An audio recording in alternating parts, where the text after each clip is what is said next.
you were shown that what you believe to be Christmas in your mind is not really what Christmas is in reality? What if I proved to you that Christmas was surreptitiously subjoined to Christianity with the delusive intent to have those that follow Christianity to inadvertently worship Satan? What if it was shown to you that you've been systematically induced into partaking yearly in this satanic ritual called Christmas, and that you are responsible for empowering demon forces and you don't even know it? Sounds crazy, right? I know. But nothing is ever what it really seems to be. You see, the problem is you don't ask questions. You just go with the flow, right? You've been taught to just do as others do. You've been programmed to go with the program. For example, let me ask you a question. Why do you bring a tree in your house on December 25th? What does that signify? What does it mean? What is the reason you do it? The answer is you don't know. Let me ask you another one.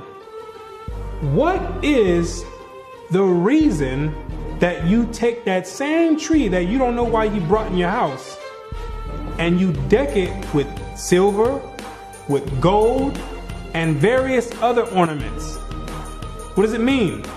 Why do you do it? The answer is you don't know. What is the reason you put that star on the top of that tree for? What does it mean? You don't know. What are you kissing somebody under a mistletoe for? You don't know. So now, with that being said, what you need to do is sit down and lend me your ear for a few minutes so you can understand why you do these things. You can get the origin of these things, and then you can consciously decide if you want to continue doing it or if you want to do away with it. Because you have been naively beguiled into worshiping Satan, and I'm going to show you exactly how Satan infiltrated Christianity with Christmas.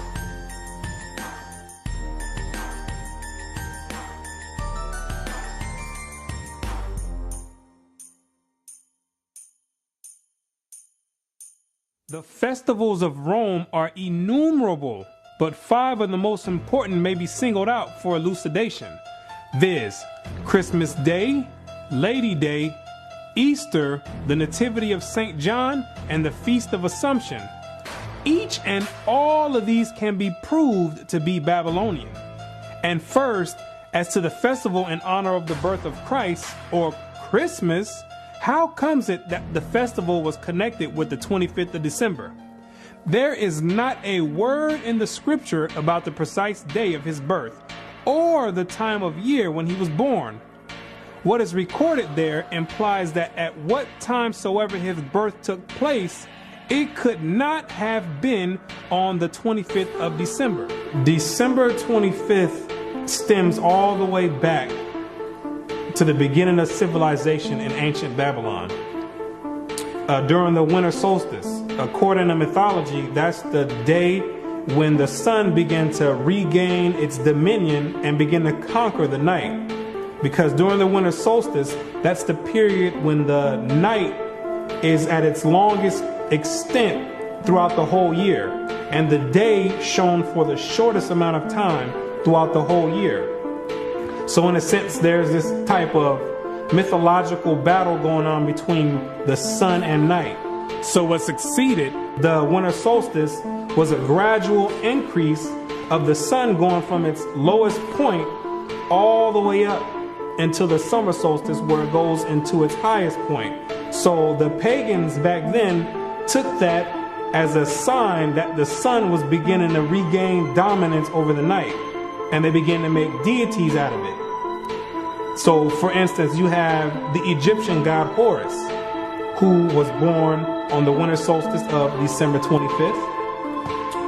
You have the Greek god Helios, who was born on the winter solstice of December 25th. You have the Greco-Roman god Apollo, who was born on December 25th. You got the Hindu god Mithra, who also was born on December 25th. And you got the demon of all demons, the deity named after Nimrod, Baal, who after Nimrod's death, he was deified by his mother Semiramis and turned and claimed that he became the sun god. He also was born on December 25th. The scholars know, and all the elite know, that December 25th has always been used as a pagan day to conjure up spirits and demons.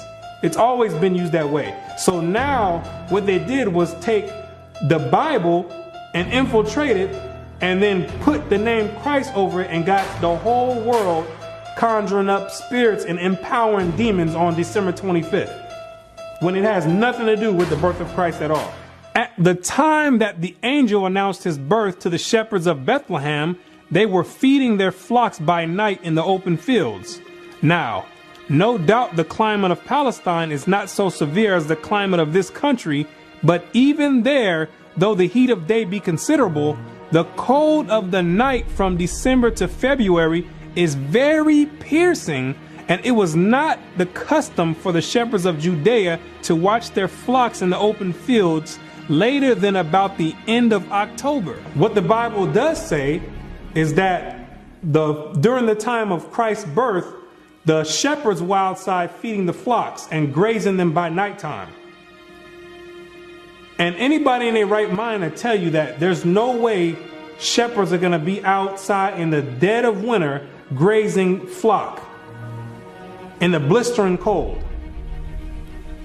The Bible does not substantiate a winter birth, because there's no way the shepherds would be outside grazing flock in the dead of winter when it's blistering cold. I stay in Florida where they have mild winters, and there's no way, even in the wintertime, I'm going to be outside in the middle of the night grazing the flock. And I have sheep. There's no way I'm going to go out there and be grazing the flock. They're going to have to wait until the morning. At the birth of Christ, every woman and child was to go to be taxed at the city whereto they belonged, whether some had long journeys, but the middle of winter was not fitting for such a business, especially for women with child and children to travel in. Therefore, Christ could not have been born in the depth of winter. And during the time of Christ's birth, Mary and Joseph had to go back to their city to be taxed. The Romans had set up publicans all throughout the land of Israel to have the Israelites come and pay tribute to them.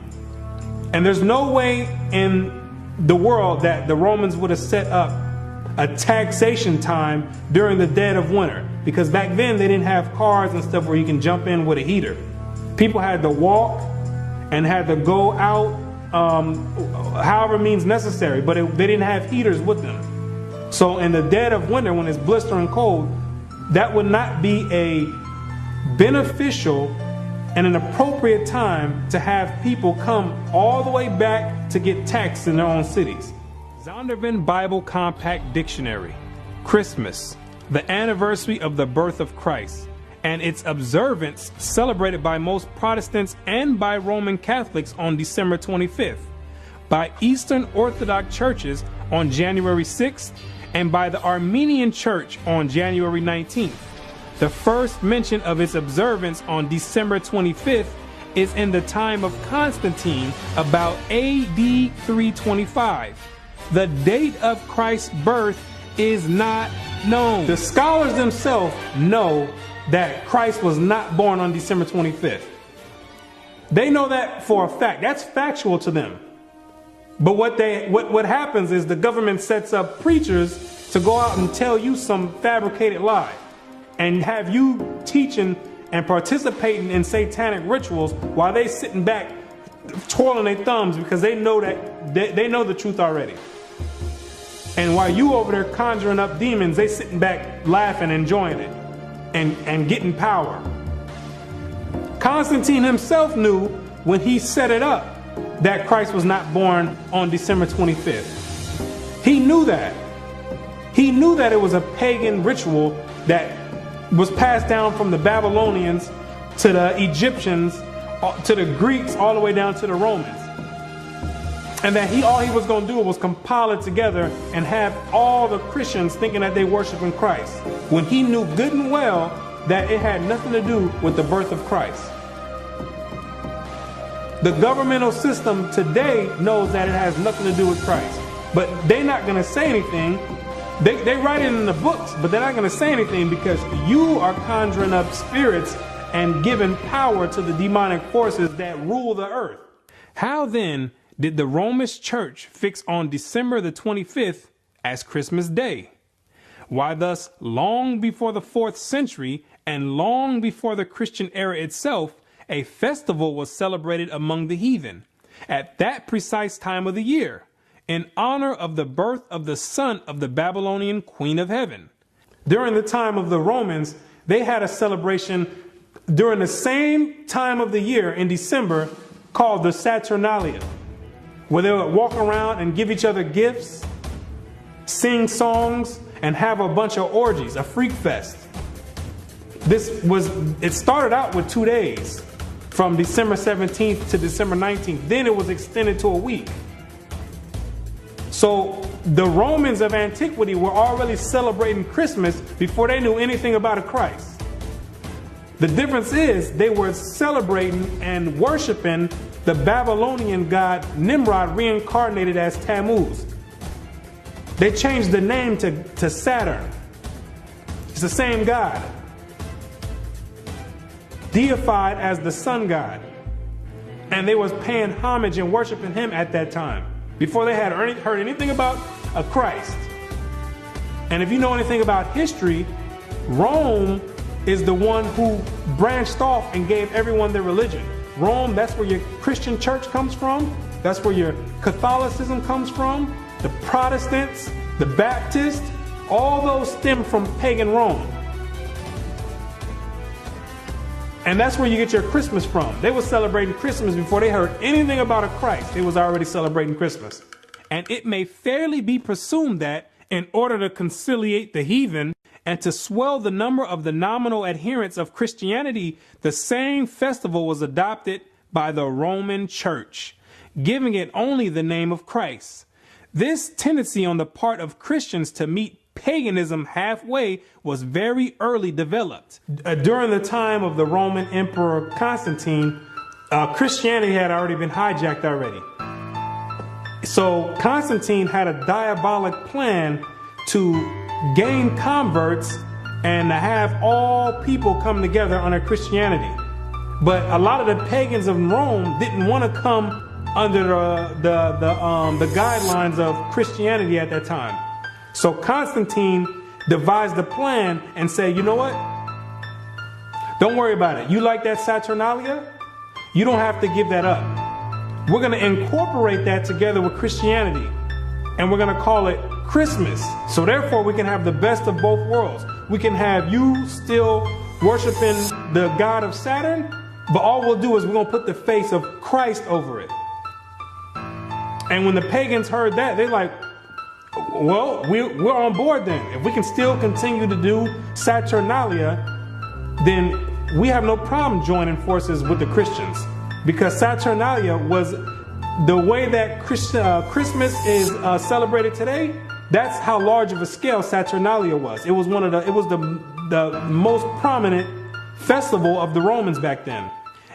And we find Tertullian, even in his day, about the year 230, bitterly lamenting the inconsistency of the disciples of Christ in this respect, and contrasting it with the strict fidelity of the pagans to their own superstitions.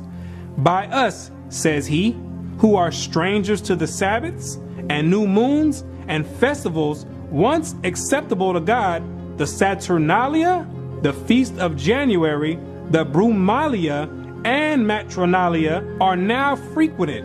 Gifts are carried to and fro. New Year's Day presents are made with din, and sports and banquets are celebrated with uproar. Oh, how much more faithful are the heathen to their religion, who take special care to adopt no solemnity from the Christians.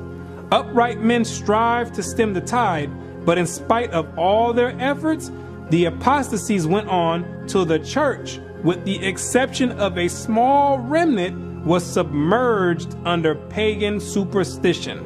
Christianity had already been infiltrated heavily by Satan. They already started changing the day of worship. They switched it from the Sabbath day, which is Friday sundown to Saturday sundown, and they changed it to Sunday. The Romans did, another pagan day. The Most High commanded to worship on the Sabbath day, and that's what they did, the Israelites did during the time of Christ, pre-Constantine. And they end up changing it and adding pagan days to it, which is Sunday, the worship of the sun. They had already started switching up the doctrines, and there was a few good men that were actually left that upheld the actual true doctrine of Christ in its true essence.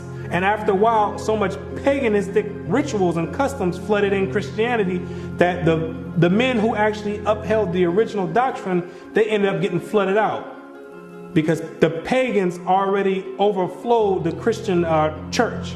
That Christmas was originally a pagan festival is beyond all doubt. The time of year and the ceremonies with which it is still celebrated prove its origin. In Egypt, the son of Isis, the Egyptian title for the Queen of Heaven, was born at this very same time, about the time of the winter solstice. The very name by which Christmas is popularly known among ourselves, Yule Day, proves at once its pagan and Babylonian origin. Yule is the Chaldee name for an infant or little child, and its 25th of December was called by our pagan Anglo-Saxon ancestors Yule Day, or the Child's Day, and the night that preceded it, Mother Night, long before they came in contact with Christianity. That sufficiently proves its real character.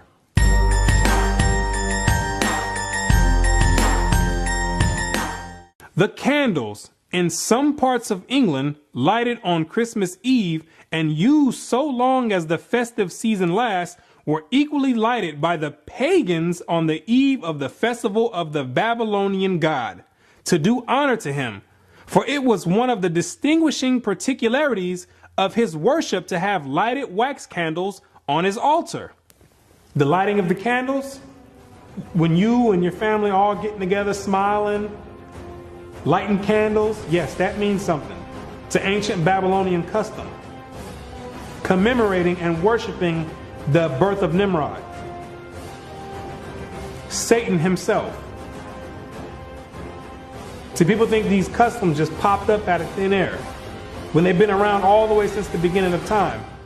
And they have overflowed and found their way and crawled their way down into modern day society today. It's the same customs, just being repeated and another name masked over it. Back then, it was Babylon. Today, it's masked with Christ. It's the same exact custom. Same ritual, same custom, same worship. Same exact God.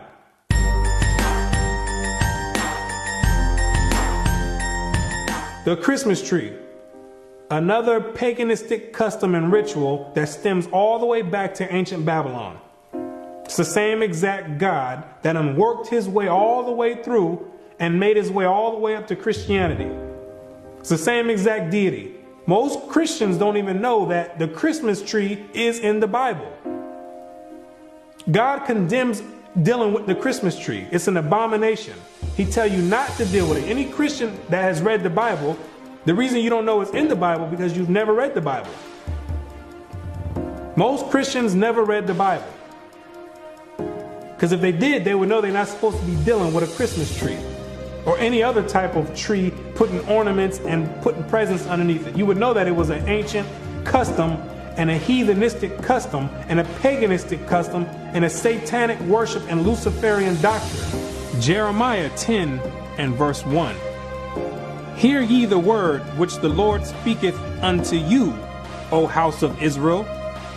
Thus saith the Lord, learn not the way of the heathen, and be not dismayed at the signs of heaven, for the heathen are dismayed at them. For the customs of the people are vain. For one cutteth a tree out of the forest, the work of the hands of the workmen with the axe. They deck it with silver and with gold. They fasten it with nails and with hammers, that it move not. The Christmas tree, now so common among us, was equally common in pagan Rome and pagan Egypt. In Egypt, that tree was the palm tree. In Rome, it was the fir. The palm tree denoting the pagan Messiah as Baal Tamar, the fir referring to him as Baal Berith. The mother of Adonis, the sun god and great mediatorial divinity, was mystically said to have been changed into a tree. So early Rome denoted the palm tree as Baal Tamar and the fir tree as Baal Berith, which, when you understand anything about religious origin, you'll know that these are all the same gods. They stem from the same gods back in ancient Babylon, the worship of Nimrod, reincarnated after he died when he was deified by his mother Semiramis. He became known as Baal, and then became known as Baal-zebub or Beelzebub. And when you read the Bible, that's the highest ranking demon in the demonic forces. Luke 11 verse 15. But some of them said, he casteth out devils through Beelzebub, the chief of the devils. He's the head chief demon of all the legions underneath him. So when you have this tree in your house, the Christmas tree, you dealing on a high level of satanic worship, whether you know it or not.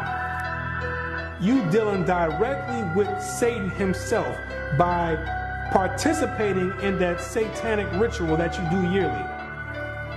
You conjuring up spirits right there. You conjuring directly. That tree is the direct porthole to Satan himself, the Beelzebub. The Christmas tree, as has been stated, was generally at Rome a different tree, even the fir. But the very same idea as was implied in the palm tree was implied in the Christmas fir. For that covertly symbolized the newborn God as Baal Berith, Lord of the covenant, and thus shadowed forth the perpetuity and everlasting nature of his power. Not that after having fallen before his enemies, he had risen triumphant over them all. Therefore, the 25th of December, the day that was observed at Rome as the day when the victorious God reappeared on earth and held at the Natalis Invictus Solis, the birthday of the unconquered sun. Now the Yule log is the dead stock of Nimrod, deified as the sun god, but cut down by his enemies. The Christmas tree is Nimrod redivivus, the slain god come to life again. So the Yule log is representation of Nimrod being chopped down, his death. Then you put the Yule logs into the fire. Most people don't do that part of the ritual because most you don't have a fireplace to put it in. If you got money in your own place and an actual fireplace, those are the ones that might partake into that ritual. Then after that Yule log gets burnt, then on Christmas Day represents the reincarnation of Nimrod, which is the tree, the Christmas tree with the presents underneath it, because the legend has it that after Nimrod was reincarnated, he'd come in the nighttime and leave presents underneath the tree. So it's a whole ritual that's being done, and you don't have any idea why you're doing it. You completing a whole satanic ritual, and you have no idea why you're doing it. You're getting socially programmed to partake in this demonic custom, and you have no idea why you're doing it. So the hypnosis starts right after you finish at the end of November. And you get bombarded with all type of Christmas carols and Christmas movies and lights, different colors. And it's very obvious that Christmas has nothing to do with the birth of Christ.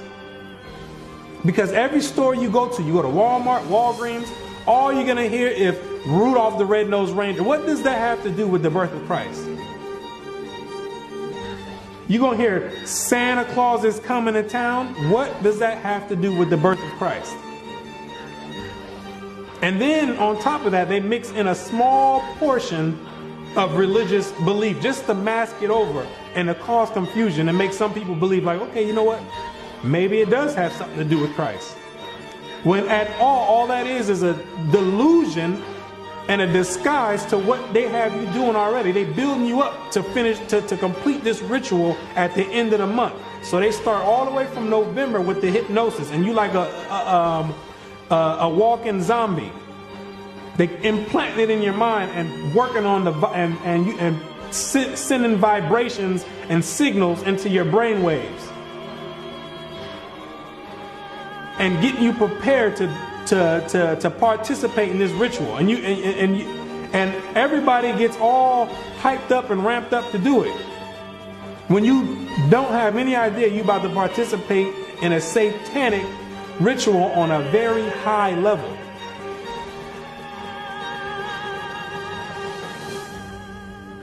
And Christians talking about they're going to put the Christ back in Christmas. How you going to put the Christ back in Christmas when Christ was never in Christmas? That's another delusion. Have people thinking that they're doing something right. Trying to have people rationalize in their mind for the reason that they're about to go do this ritual. Well, maybe I could just say it's the worship of Christ. No, it's not the worship of Christ. It has nothing to do with Christ, and it's self-evident. When you look on the TV, you're going to see Santa Claus. You're going to see Rudolph the Red-Nosed Reindeer. You're going to see a snowman. What does any of that have to do with Christ? Like it was mentioned before, Constantine mixed paganism in with Christianity. And eventually paganism overtook the whole doctrine of Christianity. It flooded the Christian doctrine until there was no more remains of the actual origin of the Christian doctrine.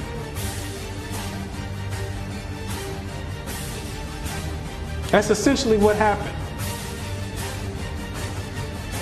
And now you left doing satanic worship. That's how clever Satan is.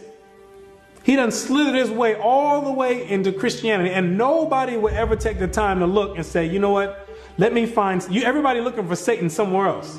Maybe Satan over here. When Satan got his home base and headquarters right in Christianity. He got everybody deceived. Revelations 12 verse 9. And the great dragon was cast out, that old serpent called the devil and Satan, which deceiveth the whole world. When he operating right there in Christianity, no holds barred. He got you celebrating. He got you celebrating Christmas, Thanksgiving, Easter, Valentine's Day, all Babylonian customs, satanic worship, rituals on a high demonic level. Now, and with that said, most people are still going to go and participate in that ritual. With everything being said, and they're going to try to rationalize it in their mind and make an excuse and try to say, oh, well, I'm doing it because of the family. No, you're not doing it. You're doing it is because they've been tampering with the brain waves, and they make it to where you think that you have to do this ceremony, or people going to look at you crazy. They start softening you up with Christmas carols. Everybody start acting funny around the Christmas time. All of a sudden, everybody's in this giving mood. and nice and want to give hugs and kisses. Why? Because they socially and they're psychologically programming you to act that way. And to give. They preparing you slowly to get ready to partake in this ritual that you will do at the end of the month. December 25th, faithfully. You're going to go, you're going to sit down with your whole family and open up presents, and you're going to be doing it in the name of Satan, disguised as Christmas or the worship and the birth of Christ, when it has nothing to do with that at all. Everybody getting all nice and friendly for the holiday season. What about the rest of the months? Why nobody's friendly then? Because Christmas is on a high demonic level. And the elite know that, and they got you partaking. Like I said, most people are still gonna go do it, and that's fine. If you want to go and celebrate Christmas and worship Satan directly on a high level, I have no problem with that. That's your prerogative. I don't have a problem with it. But the Most High God, He has a problem with it. Because you can live it up all you want, have as much fun, crack open as many gifts as you want, decorate as many trees, put as many stars on the top of the trees, kiss as many people under the mistletoe all you want. You can do that for your whole life. That don't got nothing to do with me. But once you enter into the grave and your spirit goes back to the Most High, you got to stand and face Him yourself. And I can tell you right now, you don't want to face Him and you've been celebrating and worshiping Satan. Hebrews 10 verse 31. It is a fearful thing to fall into the hands of the living God, because you're going to have to answer for it. You're going to have to sit there and answer for it. Every action and every deed that you've done, you're going to have to answer for it. I'm not going to have to answer for it. I got to answer for myself. 2 Corinthians 5 verse 10. For we must all appear before the judgment seat of Christ, that everyone may receive the things done in his body according that he have done, whether it be good or bad. So with that being said, if you're going to continue worshiping and celebrating Christmas, so be it. But to those that have an ear, let them hear. And you'll come out of that. And you won't be a partaker of the loophole in the system. And you'll come out of the matrix. So, with that being said, now you know exactly what the origin of Christmas is and these rituals that you're participating in. And you know exactly how Satan infiltrated Christianity with Christmas.